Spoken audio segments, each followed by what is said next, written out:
So if you want a great culture, it can't all come from you, the head coach. You've got to challenge and empower the athletes and coaches around you to step up and lead. When you do this, your team is able to overachieve, to outperform more talented teams. Now, every coach listening to this says, hey, yeah, that sounds great. But you all know in reality, that's not that easy. Well, in today's episode, we're back with an expert in coaching and coach development and culture, the head coach of the USA Women's Field Hockey Team, Dave Passmore. And USA Women's Field Hockey just qualified for the Paris Olympics in dramatic fashion just a few months ago in India in an unprecedented run in the qualifiers. Now, last episode, Dave shared the story of how he laid that foundation for that culture. In today's episode, he's going to share how they are continuing to work to become more player-led and a more cohesive and supportive staff. I know you're going to take a lot from this episode. Welcome to the Coaching Culture Podcast, the podcast to help you grow as a leader and build a better culture. My name is JP Nurbin, and today I'm joined by my co-host and friend, Nate Sinnerson. Betsy Butterick sat this one out. In addition to this podcast, I'm the founder of TOC, which supports leaders and their teams to build extraordinary culture through one-on-one coaching, consulting, online training, and speaking.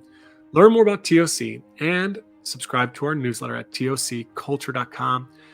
There you will get the notes to this podcast and our top 10 articles and podcast episodes. Another thing that I've seen that is the staff culture. This is a thing that I've spoken to a lot of coaches on over the last few years, which and done work with them on is you build your team culture, but the staff, especially you've talked about all the people, assistant coaches, goalie coaches, performance director, trainers, like you have a really large staff that you're managing and leading. Whether you have a big staff or a small staff, though, there's a culture within that. What are things that you've done to develop the staff culture? Well, we actually defined our own staff culture around the 5 values. And what does it look like for us? And what do we look like when we're at our best? And I probably did that a bit late in the process of culture. Previously, where I would say I built cultures, I had a stronger staff culture. One of the biggest challenges I have was when I arrived, it was just me and one AT. Now we've got more and more staff, but we've still got staff coming in and out. Some come on trips, some don't. So I probably left that a bit late, if I'm honest. But now we're at a point where we all recognize that we've got to be, the team are getting stronger and stronger, and are we the same? Because when you go to major events, so we're going to the Olympics, we've got 4 people in the village, only 4 out of a staff of 9. We've got 3 in an Airbnb and 4 in a hotel. So if we're not cohesive and can't have honest conversations with each other, then that's not going to stand up.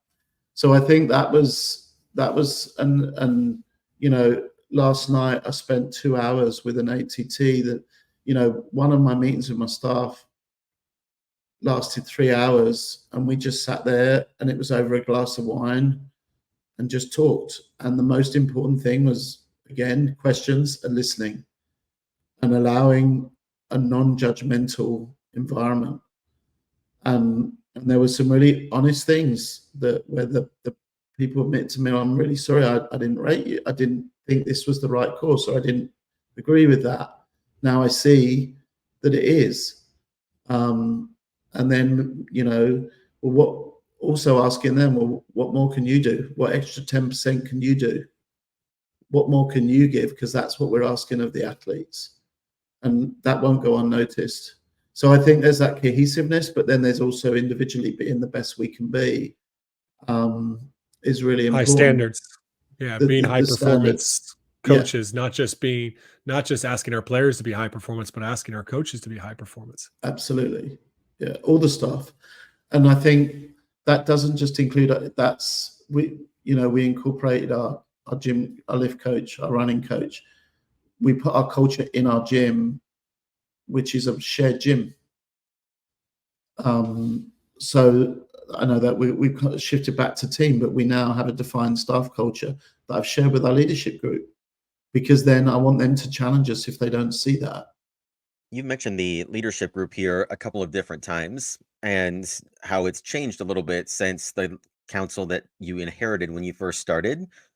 In what ways have you tried to mold that group um, into either through selection or through, again, you talk about the consistent conversation.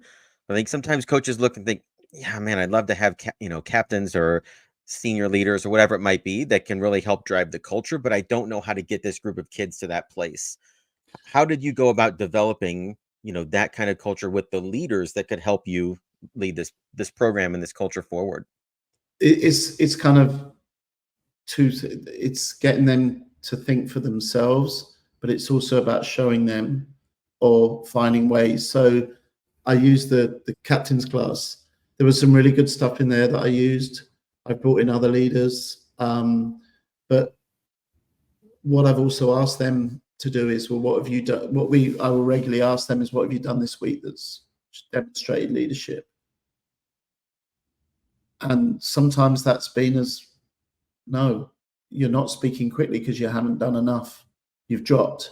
You stepped up last week. What did that look like? I think that one of the biggest things about leaders, we often put the best players in as leaders. I put in a player that I thought really wanted to be a high performance athlete, and I didn't select her for the Pan Am Games. And for her sister was selected. How challenging that was unbelievable. And yet, what she's turned around and become since then as a person and a player is, and as I said to her, like, if we have a road that without any bumps in it, we never become the best that we are. And she embraced that, and she has become a better athlete from not selected. But she's also become, at that time, a better leader because she realized that she was comparing herself to other people who weren't doing what she expected to do because they were selected, and that frustrated her. And so she then started to push herself harder and start to openly push them harder and challenge. And that's what makes a good leader. It's not necessarily the best player. Again, she's somebody I speak to every week now, one-to-one, regardless of, just to connect, because she never wants to be in a situation where she's not selected again. And that gives me a really good place to push her, because that's what she wants. Yeah, and you've got some fantastic leaders. I've gotten to spend some time with them, and it's amazing to see how they've come on. I think one thing that I'm observing in you, this last year here, has been really powerful because you shared, just even there, two things. You challenge them. You really do challenge them, right? But you're also building them as people, and I also making hard decisions, right? Like, I think a lot of people would be afraid of dropping a player from a leadership group from a tournament and what is going to be the fallout of that. But you honestly kind of showed actually a bit of belief in her as a leader, that she could handle this, she could grow from this. And that's, I think, a really uh, scary place for a lot of coaches is, how do I challenge my star players? How do I hold them to that high standard that we're asking for everybody here? Because we know if we don't, we really do lose the culture, right? Like, if she's not operating where she needs to be with her behaviors, and she gets to go to that tournament, it just sends a message that, well, that's not really what we're about here, right? Right. And Nate asked about where it goes now and how has it changed. What I would like is a leaderful team. So that expression I first heard from a guy, a hockey coach, Rick Charlesworth, who's I don't know, 3 or 4 times World Cup winner with men and women of Australia, and at least three medals in Olympic Games, 2 golds with the women. And he talked about this, creating leaderful teams. Our athletes who were in our leadership group when I arrived struggled being moved out of it. And it's not that I'm saying you're no longer a leader. I want you to carry on being a leader, but I want to bring somebody else in that sees and understands and can contribute, because they don't see what goes on and they don't see the rationale behind decision making, for example. And them understanding that helps them be in that position. So what I like to do is to have a continually evolving leadership group. And that's why I have a captains group that sits within that. I'm not doing that with my captains, but the other, you called it a council, the other members of the council group, they rotate. And the first few that rotated out struggled with that because they thought it was a demotion or I didn't value them anymore. And it's just normalizing that. And, you know, with a view to the longer term of creating this leaderful team. You know, I think that's what, if you look at the All Blacks and what I see in rugby, really good rugby teams, and the Irish team are very good. My team, Munster, were very good. Some years ago, when I went to watch them train, the coaches only facilitated training, the players led it. And that's the same as the All Blacks. That's when I know I've got to where I want to get to. And that will take a long time. And I think because we live in a coach-dominated society, that is harder in my environment because it's such a big shift as to how we do things compared to what they're used to. Just even what you're sharing, all these types of things, you're not the traditional coach out there, Dave. Like your approach is different, I think, than what a lot of other coaches are doing. And one of the things that actually is kind of surprised me early on, well, at the very start of kind of when you actually reached out to me about working together, was the fact that you actually wanted coaching, right? You've got all these degrees, you've got all these years experience, you know, and yet you reached out because you felt you needed a coach, right? Like what were the reasons for reaching out, and what was the value you saw in something like that?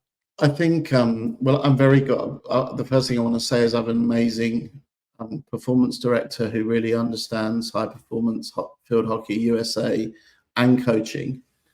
But it was somebody, I think I was working so hard in the early days that I lost sight of the time to reflect.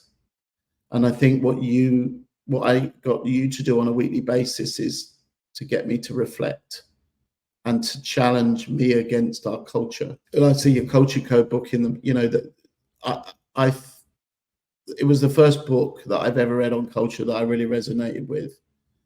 And it had bits in there and ideas, and I felt that I needed some ideas. The leadership, you helped me think about those questions and give me examples. But it's the questions that you ask me that when I don't in a week get time to reflect, it forces me to reflect. That's the benefit that brings.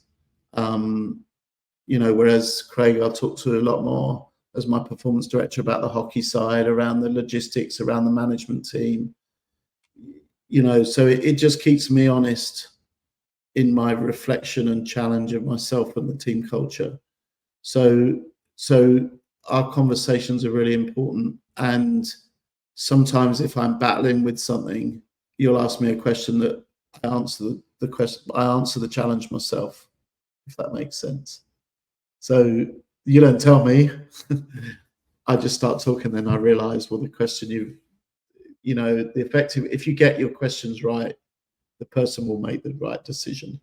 So that's where, you know, originally I just had a chat with you, and the affinity with us is you came from South Carolina, went to Ireland, we're in Limerick, I was in Limerick and came the other way to Carolina. So yeah. And I think the other thing is that the moment you think you know something inside out is the time you need to stop doing what you're doing. When I wrote my doctorate thesis, the bit inside the front cover I wrote was, we can only ever be better than the day we were before. And that's what development is. And I want to be better every day. And I'll use anything or anyone to try and be better.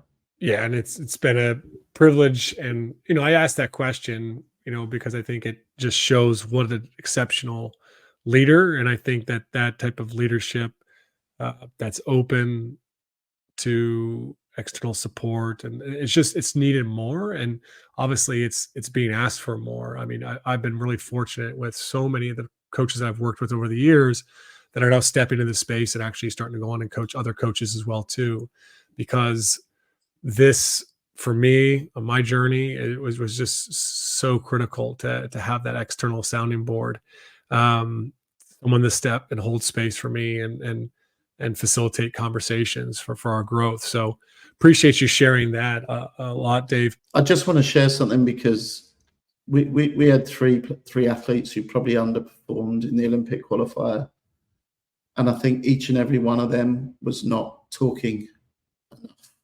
or challenging themselves enough by going and speaking, whether to me or the psychologist.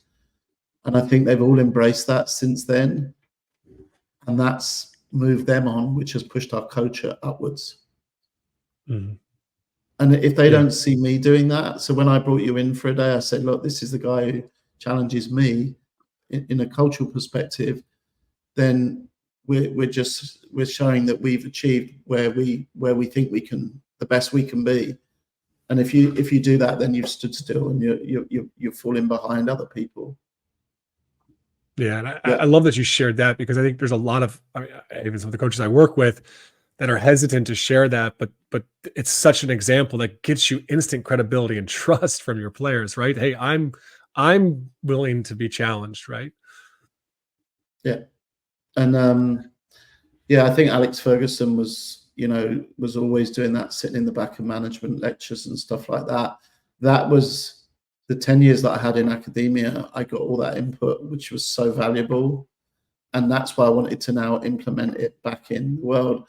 I think that for me, it's a sign of it's probably not self-confidence, because reassurance, self-reassurance, that you're reassured that it's okay to do that, be that way, and not think that someone's going to think any less of you. So as we're kind of wrapping up, I have something maybe I haven't admitted to you yet, which was me getting to spend time with you and watch you guys take on New Zealand was the first field hockey game I ever watched in my life. So Was what a it? special experience to have that. But it was also, just us working together. I've gotten to learn, and I don't think a lot of Americans actually realize this. And over 75% of our listeners, I think, are from the States. Like, field hockey is massive. It's one of the top 3 or 4 sports in the world. It's a huge sport, very popular. And when you guys qualified in India for the Olympics, I mean, you're playing in front of like tens of thousands of people in some of these games, if I'm right, and some of your other pro games. Like, what's that experience been like to be in those type of environments, and what was that experience like to qualify for the Olympics when nobody expected you guys to do this? It's funny because I always try to be process driven, and you often think, particularly if you're a favorite, oh, what's it going to feel like to win the gold medal or whatever. I knew we could qualify, but I think if you put that in front of the process of qualification, of just being the best versions of yourself each second of each minute of each quarter of each half of each game of each part of that tournament, then you get sidetracked. I think India, 1.3 billion people, it's the second most popular sport. So that suddenly makes you realize, going to India and knocking out India didn't make the Olympics, and yet being appreciated for what we'd done by the spectators that were there made it even more special. There's a video out of when the final whistle went. I think I counted down in my head the last 9 seconds, and that was probably the first time I thought of Olympic qualification in that whole tournament. And the sense of achievement was because those players had committed to that process.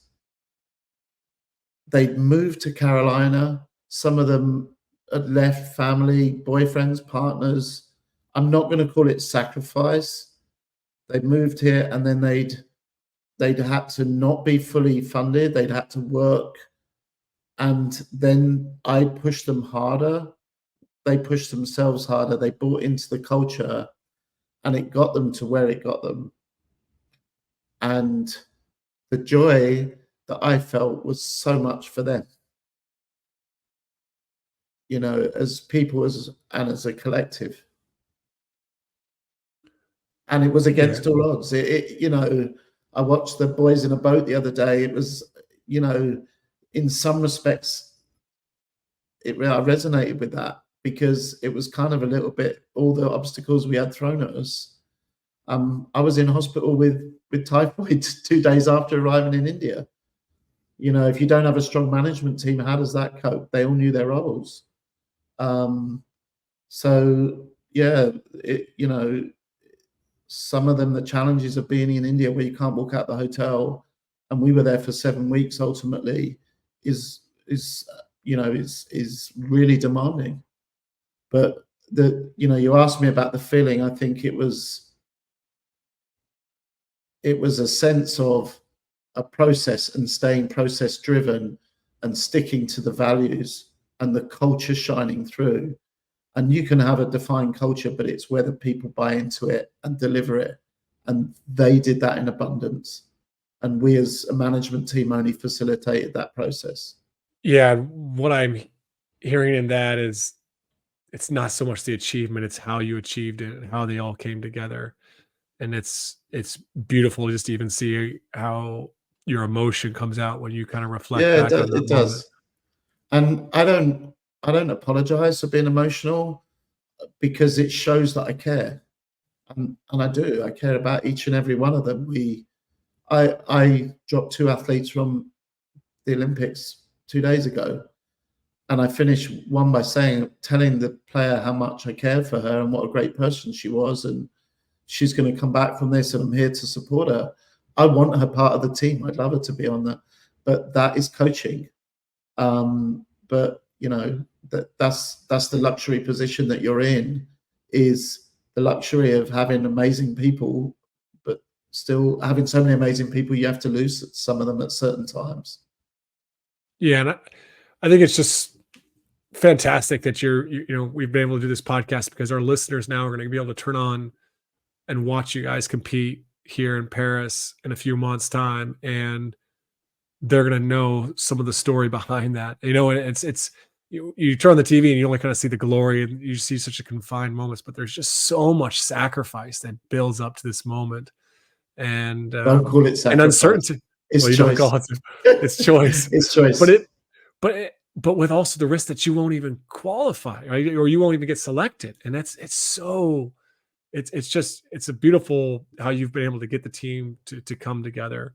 So yeah, really appreciate you coming on here to share. I know that you've actually created some time post Olympics, a little bit of time before Olympics to do some work with some coaches and through some webinars. And I wanted you to tell a little bit about that to our listeners, because this is something that we're going to promote in our newsletter as well. Because I mean, you have so much experience and so much education around coach development. It's just, I know that so many of our coaches out there will want to engage and learn from you. So just tell us a little bit about this upcoming webinar series you have. So there's a series of 5 of key areas that I think are often missed in coach education. That's not a criticism of coach education at all, but 5 key areas where myself, athletes, and other coaches, leaders can share their experience and drawing on a sort of academic background. Well, how does that actually look in reality? And so I picked 5 subjects, 2 hours. I'll lead through experience, through my learnings over a period of time, with real practical ideas, but then get people from every sport possible, every level.